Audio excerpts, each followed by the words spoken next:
De volta já aqui com Bem Assim, agora para falar sobre um assunto muito importante. Você sabia que a nutrição, pessoal, ela também é importantíssima para pacientes que estão com câncer?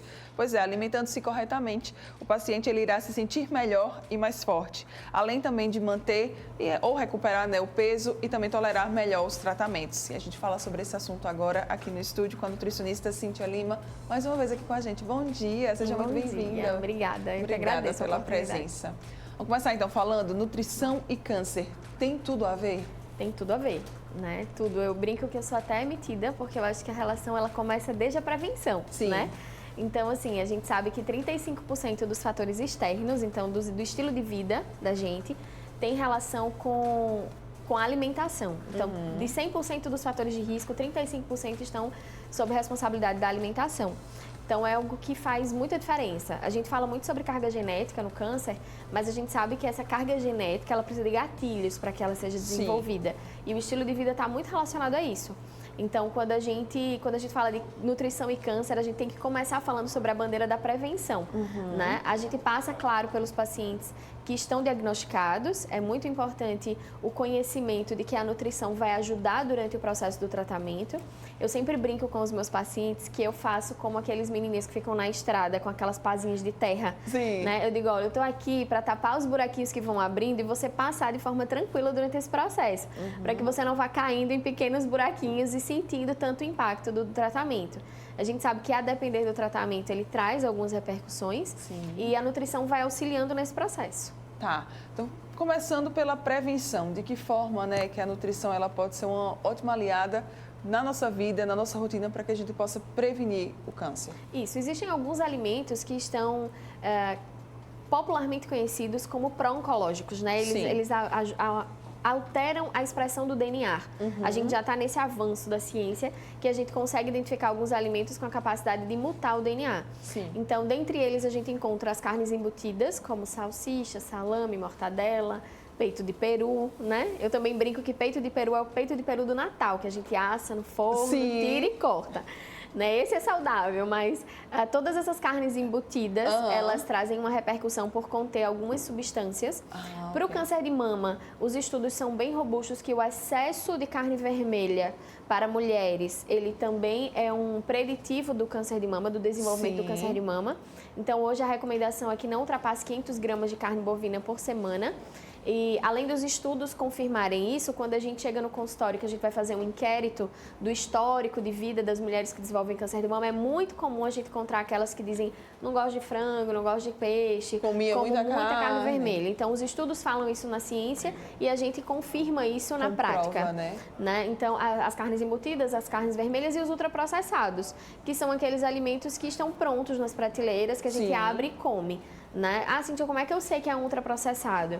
Pergunta assim, eu consigo fazer isso na minha casa? Eu sou capaz de desenvolver isso aqui na minha casa de forma caseira? Se a resposta é não, você já suspeita, né? Então, assim, pra gente não falar em marcas específicas, mas aqueles queijos processados, então aqueles quadradinhos, tabletezinhos que a gente jamais faria em casa. Queijo, a gente sabe que tem muito queijo que a gente consegue desenvolver ele de forma artesanal, né? Mas queijo processado a gente não consegue. Então, as margarinas, elas estão também associadas por causa do tipo de gordura. Então, o indicado na gordura para a gente prevenir é que a gente use azeite extra virgem ou manteiga ou um outro tipo de gordura que não seja a margarina. Então, dentro desses alimentos, a gente vai excluindo para que a gente possa proteger o nosso corpo. Então, não dá para fazer em casa? Pronto, já sabe que aquilo dali não é legal. Certo, mulherada? Por favor. E quando a gente fala já de nutrição oncológica durante o tratamento, né? De que forma é que a nutrição, a alimentação, ela pode ajudar esse paciente? Então, vai depender de cada tratamento, né? Existe uma nutrição específica para cada tratamento. Então, os maiores tratamentos e os mais comuns são cirurgia, quimioterapia e radioterapia. E existe uma conduta específica para cada tratamento. Existem tratamentos que trazem repercussões de efeitos colaterais maiores, como a quimioterapia. Então, dependendo da quimioterapia, ela traz alguns efeitos colaterais. E o que a nutrição faz é minimizar os efeitos colaterais que aparecem. Sim. Então, assim, se fala muito em náusea e vômito, mas não são só esses, né? As pessoas acham, e uma coisa muito importante se dizer é que quimioterapia é um nome só para muitos tratamentos diferentes. Então, não é toda quimioterapia que causa perda de cabelo. Quimioterapia não é tipo a quimioterapia, né? Isso, é como se fosse assim, uma bolsinha específica. Isso. Não é. Quimioterapia é uma combinação de drogas medicamentosas que combatem as células tumorais. Mas essa combinação traz, assim, infinitas possibilidades. De efeitos colaterais, de né? medicações, de combinações de medicações. Sim. Porque o câncer é um nome só para muitas manifestações de doenças diferentes. Então, o tratamento ele também é desenvolvido de acordo com o tipo da doença, o tipo da célula. Só para fazer um comparativo, já que a gente está no Outubro Rosa, falando sobre câncer de mama, o câncer de mama, por si só, tem vários subtipos. E cada subtipo tem uma possibilidade de tratamento e tem um direcionamento terapêutico, um tipo de quimioterapia. Então, a nutrição, ela vai minimizar esses efeitos e vai potencializar um bom estado nutricional para esse paciente, para que ele suporte o tratamento. Então, organizar o estado nutricional. Se ele está bem, a gente vai tentar manter esse estado nutricional. Se é um paciente emagrecido, a gente recupera. Se é um paciente obeso, a gente ajusta o peso do paciente, porque a gente sabe que o sobrepeso e a obesidade também é um fator de risco. Tanto para o desenvolvimento, quanto para a piora do paciente na condição de tratamento. Pode acontecer de durante o tratamento, por exemplo, o paciente ele ficar sem apetite, sem vontade de comer? Muito comum. É muito comum. Né? Por diversas razões, não só pela razão do tratamento em si. Né? A gente sabe que tem pessoas que basta enfrentar um problema e o apetite já vai embora. Então, tem pessoas que antes de começar qualquer tipo de tratamento já chegam no consultório com a queixa de perda de apetite. Sim, eu estou ansiosa, estou nervosa e não estou conseguindo me alimentar. Então, a falta de apetite, ela começa desde a fase do diagnóstico, por causa da ansiedade, de todo o abalo emocional que ainda traz, né? E durante o tratamento também. Então, o tratamento, muitas vezes, a própria doença, depender da extensão da doença, ela também tem esse efeito bioquímico de cortar o apetite. E o tratamento, às vezes, intensifica esse sintoma. Mas, geralmente, os efeitos colaterais da quimioterapia, eles são periódicos, eles não são assim durante toda a fase. Então, o paciente faz a quimioterapia, ele sente alguns dias de sintoma, e aí ele passa alguns dias melhor, e depois ele volta para fazer o tratamento. Então, existe um cíclico, um período, né? Uma fase que o paciente está mais sintomático e depois isso melhora, e aí no próximo ciclo. Então, isso oscila durante o período do tratamento. Mas, assim, nesses dias, né, em que realmente os efeitos colaterais eles estão mais fortes, é importante se forçar, não sei se a gente poderia falar essa palavra, a comer ou não? Exato. A palavra forçar não, porque você acaba trazendo forçando e acaba aumentando a possibilidade do efeito colateral se manifestar. É preciso estar bem orientado, porque existem estratégias para a gente estar bem nutrido. Né? Então, a suplementação é uma delas. A gente acaba tendo uma concentração calórica em pouco volume. Então, se você está inapetente, quando você suplementa um pequeno volume, hoje a tecnologia da nutrição é muito avançada, então a gente tem suplementos que em 200 ml você tem 400 calorias. Você consegue alimentar o seu corpo, né? Exatamente. E quebrar um pouco das amarras também. Porque, às vezes, o paciente chega na hora do almoço e ele fala assim, mas eu não queria almoçar, né? Eu não estou com vontade de almoçar. E o que eu levanto muito a bandeira é, tudo bem, vamos evitar ficar de estômago vazio. Você não quer almoçar, mas o que é que você consegue comer nesse momento? Às vezes você... é muito comum, principalmente nos idosos, chegar na hora do almoço, eles têm vontade de comer raízes. Então, inhame, macaxeira, cuscuz. E aí eu sempre pergunto, mas quem disse que não pode? Né? Onde é que está escrito que na hora do almoço tem que ser arroz, feijão e carne? Feijão, Então, assim, o importante é evitar o longo jejum, o jejum prolongado. Porque, apesar do paciente estar com a sensação de que se comer vai nausear, não vai se sentir bem, o jejum prolongado acaba piorando essa sensação. Né? A gente pode fazer esse exercício até para mulheres que já estiveram grávidas, que a gente sabe que estômago vazio acaba aumentando o sintoma de náusea. Então, se não aguenta comer o arrozinho, o feijão, o que é que consegue, né? É importante. E aí existem preocupações de equilíbrio nutricional, que faz que quando a pessoa está bem orientada, a gente consegue pegar uma refeição que seria um improviso e tornar que aquela refeição seja realmente substituta do almoço, ou do jantar, ou do café da manhã. Então, essa orientação personalizada vai fazer com que a gente consiga superar esses problemas que acontecem durante o tratamento. Tá. Muito se fala sobre câncer e açúcar. E aí, Nutri? Então, eu adoro essa pergunta, porque eu não gosto da frase, o paciente oncológico não pode comer açúcar. Tá? Isso bioquimicamente falando faz sentido, porque o açúcar é o principal combustível para o crescimento celular de todas as células, inclusive da oncológica, tá? O que eu não gosto da frase, o paciente oncológico não pode comer açúcar, é porque eu sempre pergunto de volta, eu digo, mas quem pode?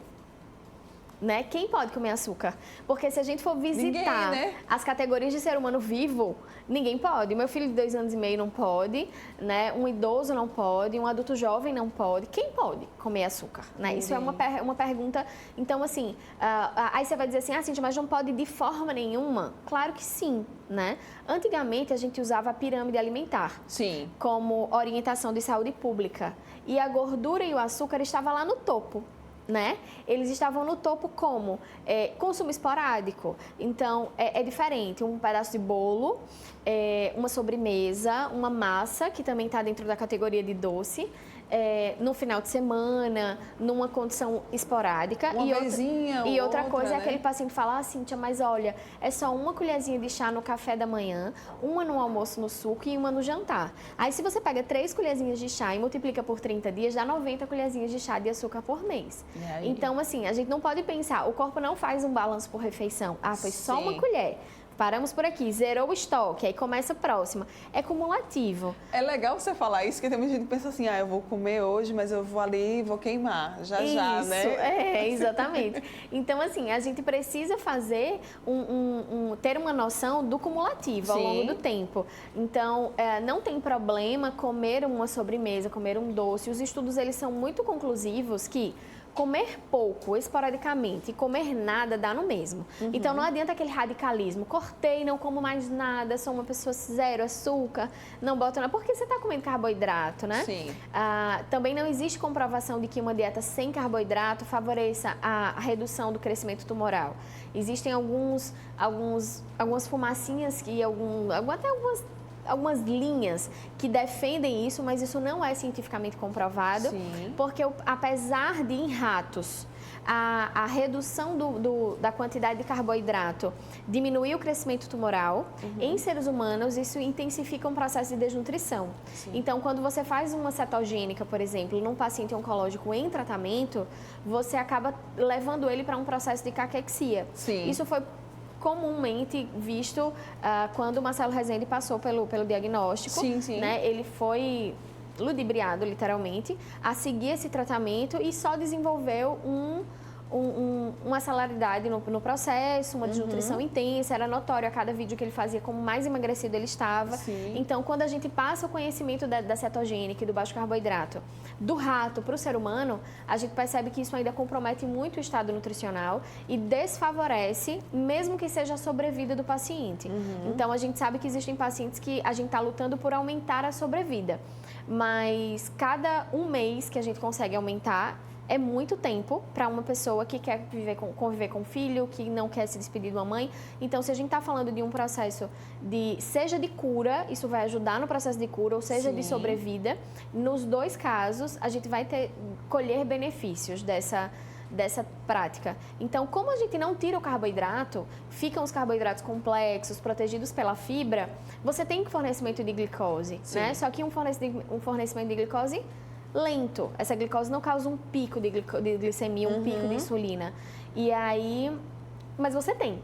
Então, isso não quer dizer que você não possa, no final de semana, comer o bolo que você gosta, ou comer uma massa, uma fatia de pizza. O que não pode é ter na rotina, no dia a dia, esse consumo. Pois é, tá vendo como é importante quando a gente se consulta com profissionais, quando a gente escuta, né, pessoas que estudam, que se dedicam, que entendem sobre ciência, gente? Porque eu vejo aqui a Cíntia falando, ela está dando uma aula mesmo para a gente, assim, sabe? Sobre a questão da alimentação, da nutrição e do câncer. Quantos mitos que a gente escuta ao longo da nossa vida e aí a gente fica se apegando a esses mitos e esquece de escutar realmente, de fato, quem estuda, quem entende, quem sabe, né? Daquele assunto. Então, isso é muito importante. Um outro ponto que eu tinha notado aqui é sobre a higienização dos alimentos que se vai consumir. Aí eu coloco tanto, né? Quem está em tratamento oncológico, como também quem não. É importante mesmo? Muito importante, tá? A gente precisa tirar a ideia de que vinagre tira contaminação bacteriana, que limão tira, né? A lavagem, seja com detergente, com esponja, tem muita pessoa cuidadosa, faz tudo direitinho, isso limpa. isso tira sujeira, né? Mas a sanitização, que é a redução da contaminação por uma bactéria, por um fungo, ela precisa ser na solução clorada, seja no hipoclorito ou na água sanitária. E uma informação muito importante, tá, gente? Não é toda a água sanitária que dá para higienizar alimento. Então, tem que ler lá no rótulo se ela é compatível com higienização de alimento. Porque quando a gente fala assim, uma colher de sopa de água sanitária, parece que sim, você pode chegar lá, pegar qualquer água sanitária, né? E colocar no alimento. Tem aquelas que tem bolinhas coloridas, que higienizam, que alvejam a roupa, que é para roupas coloridas. Nenhuma dessas está indicada para a higienização dos alimentos. Então, geralmente, as que têm solução, a diluição do cloro correta, ela tem também no rótulo a informação de que ela é compatível para a higienização dos alimentos. Mas é muito importante. Agora, uma coisa que é super importante, tão importante quanto higienizar, é cuidar do alimento depois que ele foi higienizado. Porque o que acontece? A forma de guardar, né? De armazenar. O que acontece muito? As pessoas geralmente higienizam frutas de casca fina. Se a gente está falando de fruta, uva, maçã, pera, né? Não higieniza laranja, banana, abacaxi. Aí, o que também acontece? Faz uma cesta. A casca é grossa, não, mas né? tudo bem que não higienize, tá? Nem tem problema. A laranja, de fato, ela tá protegida pela casca. O problema é que higieniza lindo a maçã, a uva, a pera, e aí faz uma cesta de frutas e bota em cima da mesa. Com a maçã, a uva, a pera, junto da laranja, do abacaxi, da banana, que não higienizou.